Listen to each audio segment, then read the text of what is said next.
दिखाने की कोशिश हो रही है कि मनरेगा आपने हटा दिया, ये सबसे बड़ी आपके खिलाफ मामला जाएगा। कांग्रेस इसी बात को लेकर ज्यादा कोई हमारे खिलाफ मामला नहीं जाएगा साहिल जी, इसी को कहते हैं नैरेटिव सेट करना। कोई हमारे खिलाफ मामला नहीं जाएगा। देश के लोगों को बहुत अच्छी से पता है कि कांग्रेस खाली फर्जी नैरेटिव, कभी वोट चोरी, कभी ईवीएम चोरी, कभी कुछ इधर से उधर से। अभी नल नील कोली भील सब कुछ बोल गए, काहे नहीं नल नील कोली भील सबका इनको समर्थन मिल जाता है? क्योंकि ये खाली दिखावा करते हैं, काम तो किया नहीं है। देश में एक्सप्रेसवे बन रहा है तो वो क्या 1% लोगों के लिए बन रहा है?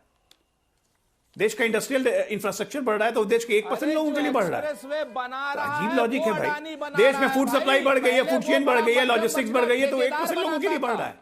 ये कौन सी, आप क्यों बीच में बोलने लगे? अभी तो मुझे ज्ञान दे रहे थे, अब खुद बीच में बोलने लगे, मुझे अभी ज्ञान दे रहे थे। आप ही को मैं सिर्फ याद दिला रहा हूं। अभी सुन लीजिए, अभी आप सुन लिया, राहुल गांधी की संपत्ति, राहुल गांधी जी की संपत्ति सिर्फ 20 करोड़ है क्या?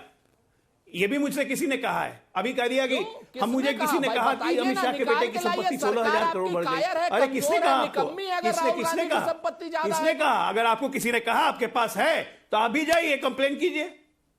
कुछ भी मतलब बोलना है, इसी को कहते हैं नैरेटिव सेट करना। इस सबसे नैरेटिव सेट नहीं होता है। सच्चाई ये है कि बीबी जी राम जी योजना में 125 दिन का रोजगार है, और जो जिसको रोजगार नहीं मिलेगा उसको राज्य सरकारों को मुआवजा देना पड़ेगा। सच्चाई ये है। सच्चाई यह है कि 4 फोकस इंफ्रास्ट्रक्चर के क्षेत्रों में काम होगा, जिससे भविष्य में भी लघु उद्योग बढ़ेंगे।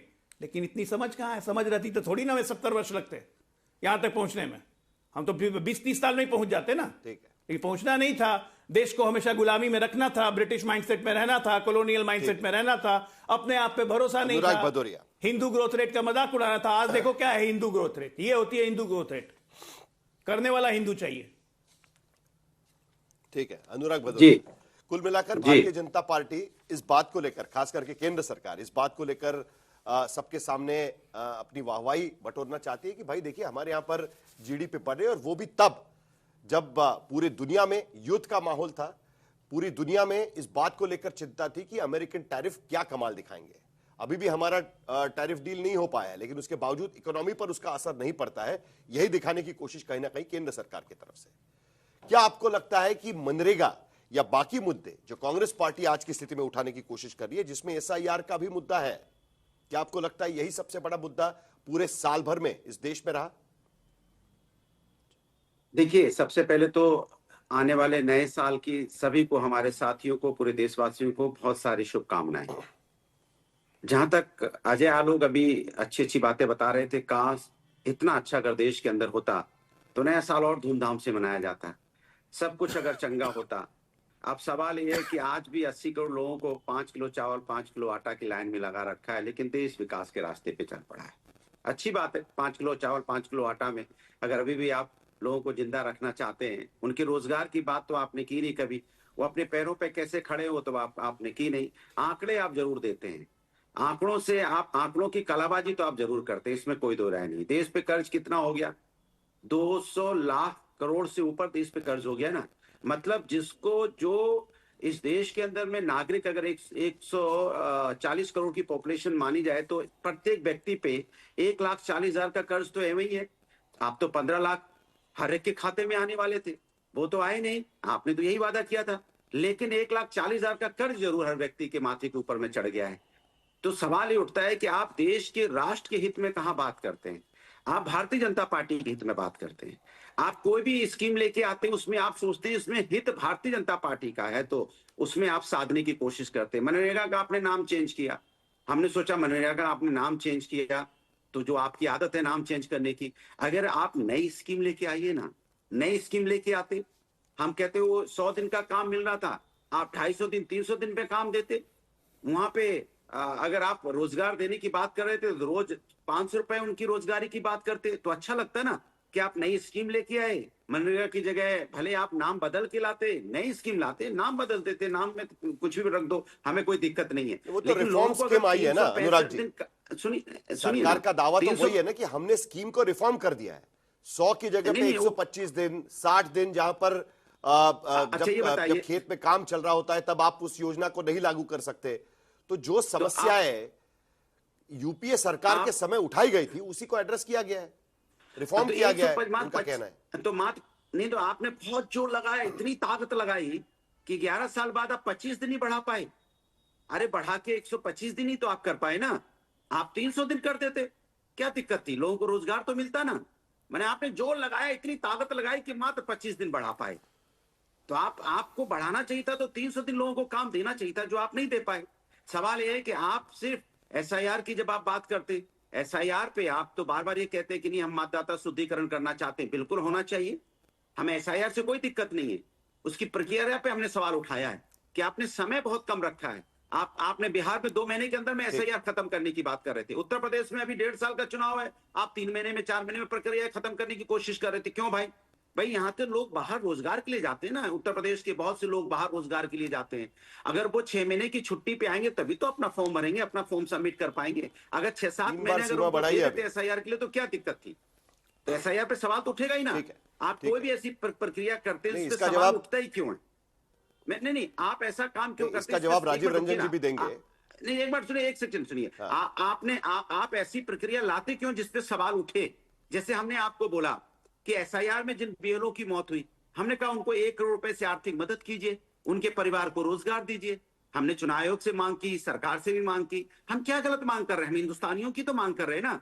अब इसी तरह से जैसे बांग्लादेश में, तो चलिए स्वयं प्रकाश पुरोहित जी 10 सेकंड लेंगे। एक सेकंड और, क्योंकि आज टीएमसी का डेलीगेशन। 1 सेकंड और, साहिल जी 10 सेकंड दीजिए। चलिए 1 सेकंड दे दीजिए जल्दी, अनुराग जी जल्दी। अच्छा, जिस तरह से बांग्लादेश जानेंगे ना कि क्या हुआ चुनाव आयोग के पास एसआईआर को लेकर। सुनिए, जिस तरह से बांग्लादेश में हिंदुओं पे अत्याचार बढ़ा हुआ है, हम आवाज उठा रहे हैं कि सरकार इस पे को बांग्लादेश को लाल आंखें दिखानी चाहिए, पूछना चाहिए कि वहां माइनॉरिटी पे अत्याचार क्यों है। तो ये सवाल विपक्ष से पूछते हैं, विपक्ष रोड पे नहीं आ रहा है, विपक्ष हल्ला नहीं काट रहा है, विपक्ष हंगामा नहीं कर रहा है। हंगामा करेंगे तो जेल में डाल देंगे, बोलेंगे नहीं आप रोड पे क्यों आ रहे हैं। तो सवाल इसी से पार्लियामेंट में इस साल में आपने देखा, जब ये पार्लियामेंट चलती है तो पार्लियामेंट ये खुद नहीं चलने देते। सोचो आप, ये हंगामा करना शुरू करते हैं। पहली बार देखा गया है देश के अंदर में। 10 सेकंड दीजिए। अच्छा, वो आपने पार्लियामेंट का जिक्र किया अनुराग जी। पहली बार पार्लियामेंट के सेशन के बाद अगर वो तस्वीरें तो मैं लोगों के सामने रखना चाहता हूं। मुझे लगता है कि इस साल की सबसे बड़ी तस्वीर वही थी, पार्लियामेंट सेशन खत्म होने के बाद विपक्ष और सरकारी पक्ष एक साथ चाय पीने के लिए इकट्ठा हुए थे। सुनील राजपूत जी, ये सबसे बड़ी बात है। अब तक तो कांग्रेस इस पर बहिष्कार डालती थी, लेकिन पहली बार देखा कि राजनाथ सिंह, प्रधानमंत्री, प्रियंका गांधी, मल्लिकार्जुन खड़गे, सभी लोग साथ में बैठकर बातचीत करते हुए भी नजर आए थे। वो तस्वीर भी हम आपको दिखाएंगे। लेकिन स्वयं प्रकाश पुरोहित जी, एसआईआर का मुद्दा निकला है तो, क्योंकि आज टीएमसी के प्रतिनिधिमंडल जी सुनील जी आता हूं, उसके बाद वो तस्वीर आने दीजिए, फिर उस पर बात करेंगे, क्योंकि इस साल की सबसे बड़ी तस्वीर वही है। वो तस्वीर आने दीजिए, उस पर बात करेंगे।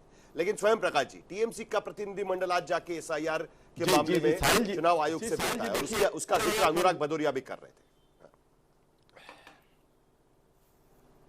जी देखिए, चुनाव आयोग से हमारा एक प्रतिनिधि मंडल मिला, जिसका नेतृत्व हमारे नेता अभिषेक बनर्जी ने किया।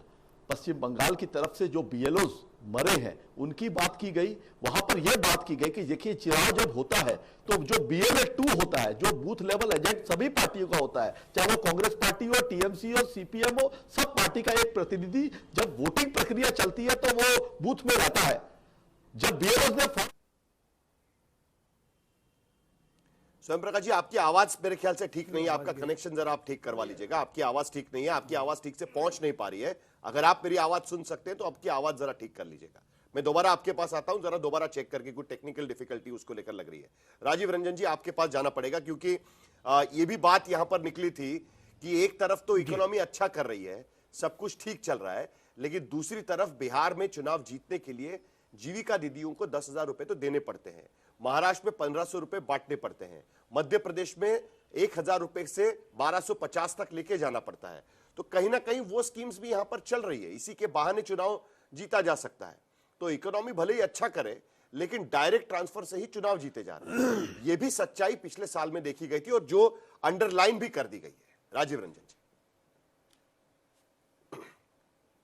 देखिए, मुझे हैरानी है, ये जो महिलाओं को 10,000 रुपए दिए गए, जीविका ने 57,000 करोड़ रुपए का व्यवसाय किया है, और जीविका की प्रामाणिकता को देखते हुए जिस तरह से जीविका दीदियों को प्रशिक्षण, बाजार मिलता रहा, और उनको व्यवसाय खड़ा करने के लिए जो अभी वहाँ थे और जो अन्य महिलाओं को जोड़ा गया, उनको भी वही सुविधाएं मिलेंगी जो पहले से जीविका मॉडल के अंतर्गत काम कर रही दीदियां ले रही थी।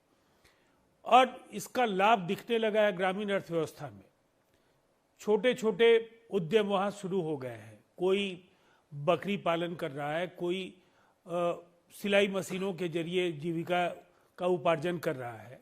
और जब बाजार है तो ये जब करोड़ों महिलाएं ये जब कोई उत्पादन करेंगी अलग अलग क्षेत्रों में, उनका संग्रहण होगा, उनका विपणन होगा, उसकी मार्केटिंग के जरिए उनके जीवन में बदलाव आएगा। और आने वाले समय में केवल यहाँ रुकेगा नहीं ये मसला। महिलाओं को लेकर के जो हिकारत का भाव कांग्रेस या आरजेडी या समाजवादी पार्टी के अंदर है, उसका जवाब भी महिलाओं ने दिया कि 2 लाख रुपए तक की आर्थिक सहायता उन्हें चुनावी वायदा नहीं है। ये बिहार के मुख्यमंत्री नीतीश कुमार जी का जो मॉडल है कि वायदे अगर करते हैं तो सोच समझ कर करते हैं तो उसको जमीन पर उतारते हैं।